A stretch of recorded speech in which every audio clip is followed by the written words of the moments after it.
Today, really every day should be cottage core theme, but So today we are going to be reading Starting When Crows Fly by J. Israel. He reached out to me a while back to just talking about the book, and I was like, okay, I gotta get on that. So I am, let's see here. So it looks like, let's see here. Oh yeah, we are going to have a good time with this book. Okay, so let's see here. It was copywritten in 2024, so I assume that this was written last year. Oh, it's new. It's the new. Okay. All right. So y'all ready? Let's do this. Okay. Forever Dream World. In the vibrant heart of Paris, okay, Elijah unwinds in the opulent surroundings of a chic hotel perched on the 10th floor. As the city pulses below, he's drawn to the window where snowflakes gently brush against the glass, each one sparkling a trail of light and shadow over the illuminated towers outside. This scene, a blend of urban energy and serene luxury, sets the stage for Elijah's introspective journey. Sinking into the plush hotel bed, Elijah drifts off, his mind spiraling into a deep, vivid dream that transcends ordinary reality. He finds himself in a vast field under a sunrise that bathes everything in a golden light. It's breathtakingly peaceful. The kind of serenity that fills your soul with calm. As he takes in the scene, a majestic black stallion gallops toward him. Its coat shines under the sun, and it stops before him. There's an immediate, unspoken connection. The horse seems to understand him more profoundly than words could express.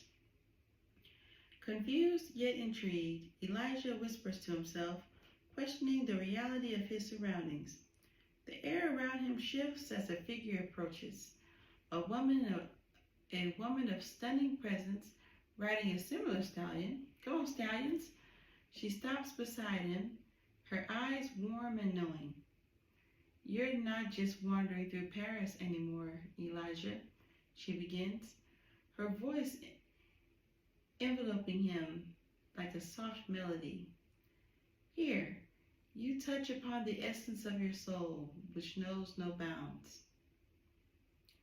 She explains in the broader realm of existence, Elijah's soul is akin to that of a deity, with connections and bonds that stretch into other dimensions.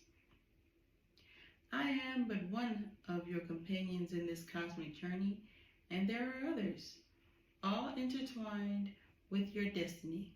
Elijah, grappling with her words, feels a resonance within him, a deep-seated acknowledgement of a truth he has yet to fully comprehend.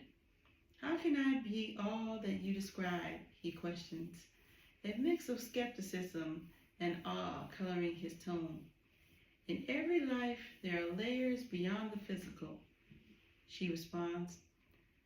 We exist here at this moment within this dream as reflections of those higher dimensions, slowly making our presence known to you in your world.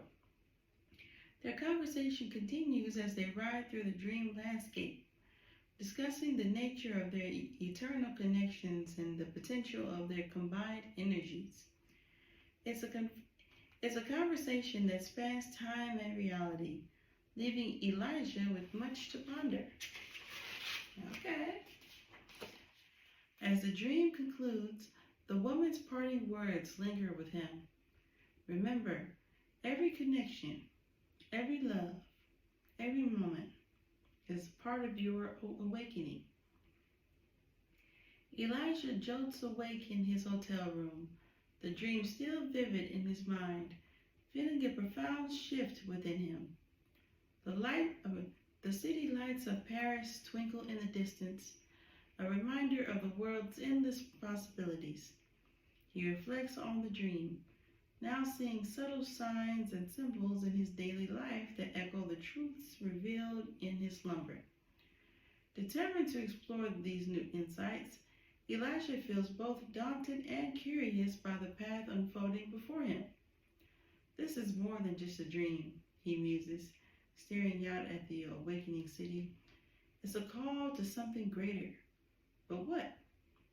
And with that thought, he prepares himself for a journey not just through Paris, but into the depths of his own soul, ready to discover the cosmic roles he is destined to play. Now, perched on the edge of his bed, he gazes out at the twinkling city lights of Paris through the window. Lisa, my wife, has left me with no promise of return, he whispers to the empty room. Never has he felt so close to the brink of death. Wait a minute, sir. Wait a minute.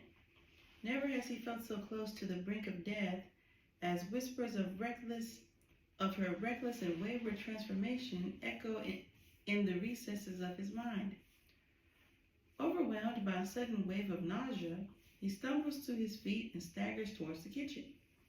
The sensation of purge consumes him, and he leans over a small trash bin, retching violently as the remnants of Chinese food.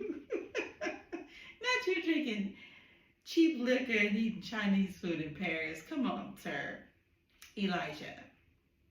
We don't do that in Paris. We don't do that. No, sir. We eat croissants, okay? We eat oranges, okay? We do not do Chinese food, yes. I will meet you there because I love some Chinese food. Cheap liquor, though, sir. And you're on the 10th floor. Come on now. You gotta live it up. This agony, gnawing at his insides, consumes him from within, leaving behind only the hollow ache of a heart shattered by loss. Attempting to gather himself back together, he makes his way to the shower to wash the filth from his skin. The hot water hitting against his body with the rich fragrance of his Versace, fills the room with a somewhat refreshing aroma that slowly lifts his mind out of a dark and depressing spirit. Minty with a mix of citrus, he watches the soap being sucked into the shower drain in deep thought of his responsibilities back home. Therapy, my 2 kids, book agent, mortgage falling behind on the house, he thinks aloud. The weight of the world rests on his shoulders. If he doesn't make another bestseller, he'll be homeless within months. He has been pondering the idea of telling his life story on the pains he has been experiencing. The tears, chest pains,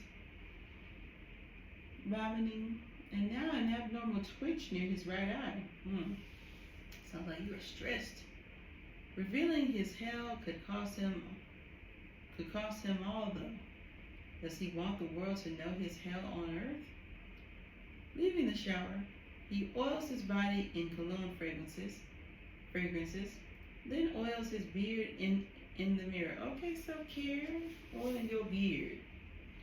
Making his way back to the living area, he gazes out the window from the 10th floor.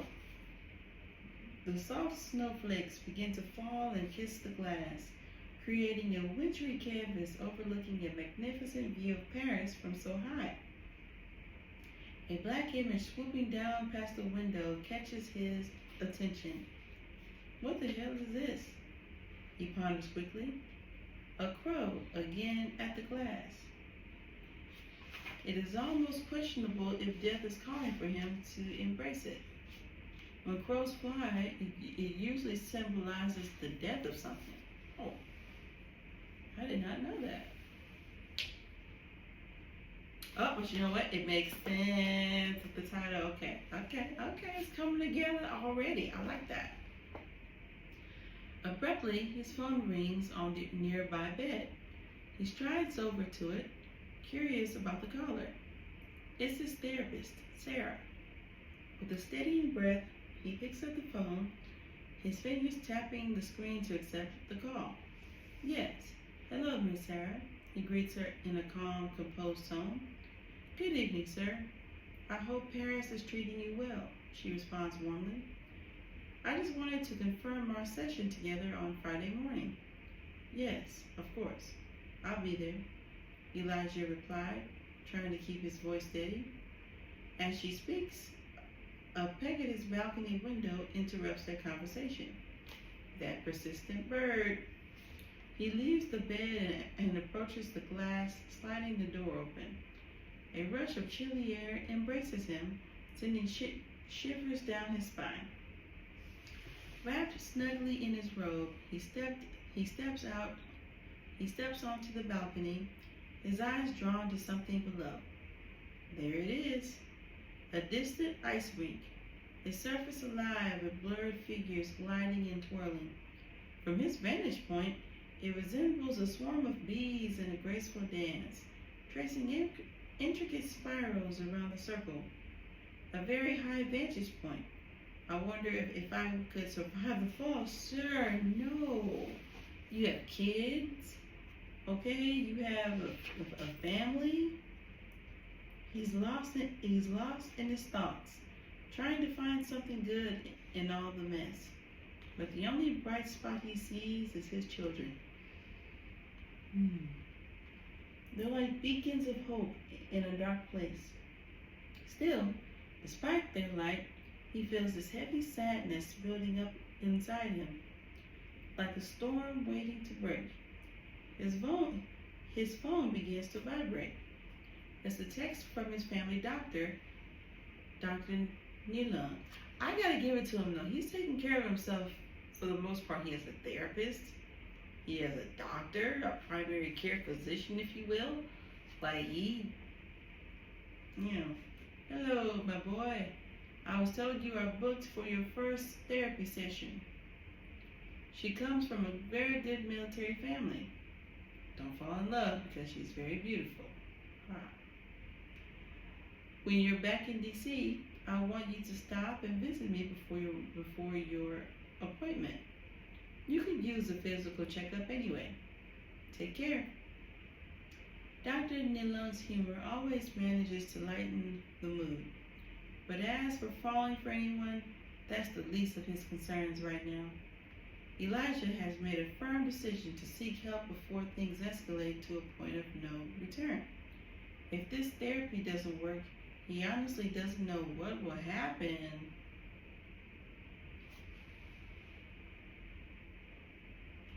So this is about mental health. This is about mental health. This is about the importance of really taking care of yourself mentally, because it seems like he is trying. He's trying to take care of his mental health. He's trying to take care of his physical health. Hold on, because this seems like he trying to get out the game here. Let's see. These relentless bouts of depression need to come to an end. His body feels depleted from the endless nights of little sleep and drowning his sorrows in alcohol.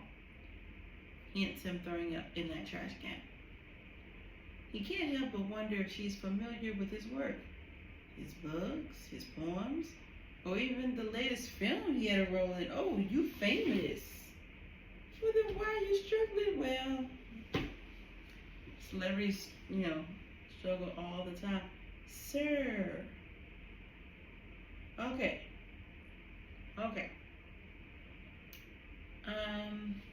Why am I stressing over what to wear? This isn't a date. It's just a therapy session. Am I overthinking things way too much? He questions himself, feeling the weight of his own thoughts pressing down on him. A brief flash of the past grips him, a memory from years ago when he had argued with Lisa over what she should wear out in public, sparking a heated argument that saw her leave the house in rebellion. Elijah remembers sitting on the porch until 3 a.m., tears in his eyes, feeling cold and alone. It was a pivotal moment, one that made him question his views on relationships and control. Back in reality, the sounds of Paris gradually replaced the constant fading clatter of hooves from the death or from his dream earlier, grounding him back into his surroundings, yet leaving him disoriented and deeply reflective. This surreal blend of dream and reality prompts Elijah to ponder the broader implications of his dream. Its symbolic meanings and its stark contrast to his current life's chaos. Whew, listen. Oh my goodness. And now I get to finally use my super cute bookmarker. Alright. Now this bookmarker is super cute because you slide it in, and then what it does, I don't know if y'all can see it, it marks it, but it also makes it to where it's like that. Okay. So far he seems to kind of be doing pretty good for himself. Like, he's an author, he writes poems. I mean, like, he's the author of books, he writes poems. Apparently he had a role in a movie, but he's behind on his mortgage and all that. But I think that it's interesting that he's going through all these problems, yet he's in one of the most beautiful places in the world. Now that part's to be determined. I mean, I've heard people say that Paris is not all that it's up, and that it's, you know, I've been there and it is beautiful, I would say. And so when I first read it, you know, hotel, you can see the lights, 10th floor, I'm thinking, okay, there is a hotel near the Eiffel Tower that's right next to it called, I don't remember the name, but it's right there. So when I'm reading this, that's where I'm imagining that he is. There's like a soccer field right across from it. But this book, I can already tell, is going to be deep because it really goes into your psyche. Like, he is trying so hard to fight depression. It seems as though he's trying to fight these thoughts of, you know, he's trying to stay in it for his kids, but even that's kind of not enough. The mother of his children, I assume his ex-wife, Lisa, I assume that he was very controlling, at least from what it seems, maybe, because he was, I guess, controlling over what she should wear, what she shouldn't wear. I don't know. What do y'all think? Like, and then the whole thing of that the doctor was telling him, like, don't fall in love with this female therapist, and he's like trying to find something to wear as though it's a date. Foreshadowing, because y'all know I'm the foreshadowing queen. He said that she is beautiful, so don't fall in love. And because he's like, oh, that's the least of my concerns right now, that means that he is going to fall in love and they are going to get together.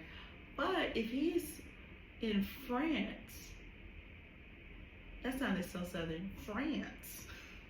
If he's in France, then where are his kids? Because he said back home.